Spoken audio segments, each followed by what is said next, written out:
So I'm here at the dealer stockyard. Dumating na yung isang Prado nila na puti.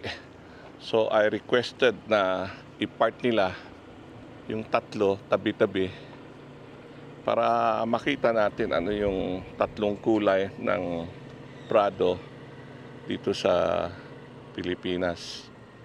So here you have the 3 Prado. For today, I'm going to take video of the Prado. So here we are at the dealer stockyard, and for today, this is a short video only, just to show you the color of the 3 Land Cruiser Prado here in the Philippines.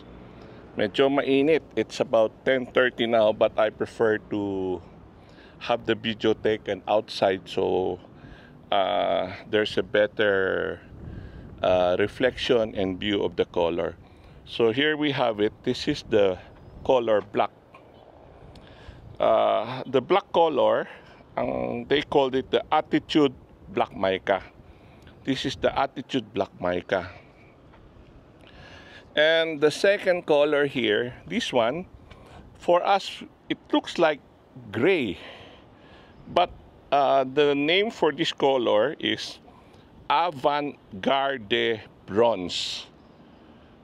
I don't know why they use that name, but when you look at it, it's more like a gray color.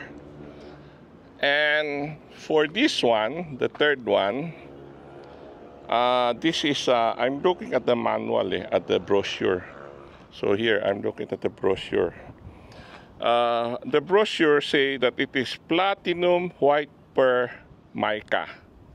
So this is platinum white per mica. So these are the 3 color of the Prado here in the Philippines. Okay, I will take a closer video. Okay, it's a little bit, there's something, it's like a pearl, no? That's why I call it white pearl, no? There's something shiny.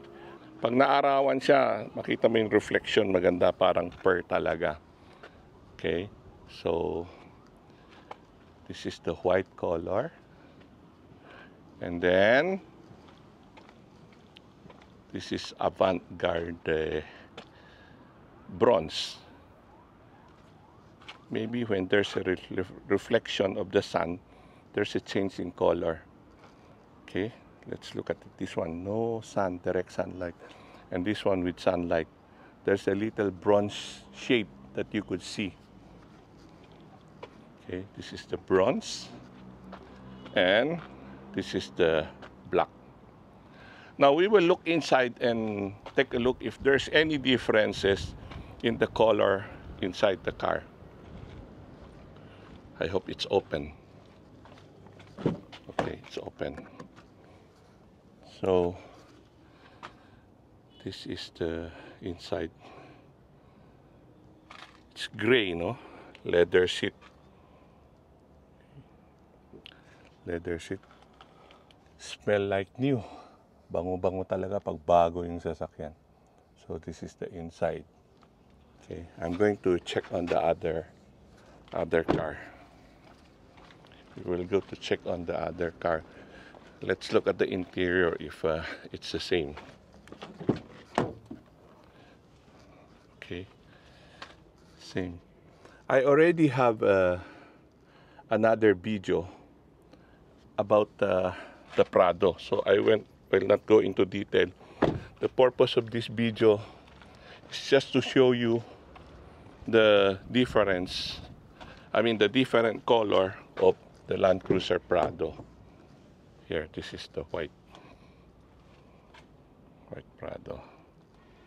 Okay, they just finished washing this. I requested that they move this Prado to this parking location so I can video or take video of the 3 Prado together. So I think that's all. This is just a short video of the 3 different color. There's only one variant for Land Cruiser Prado in the Philippines. One variant and 3 color. Okay, that's all for now. Thank you for watching. And by the way, these 3 cars are supposed to be released already today. I just make a request that I take a video before they will be released to the customer. So to the dealership, which I will not mention, that allows me to take this video, thank you very much to all the personnel that helped me. The guy that helped me whenever I take video. Maraming salamat sa inyo, but I will be giving names here in my video. You know who you are. Maraming salamat sa inyo. Okay, that's all for now.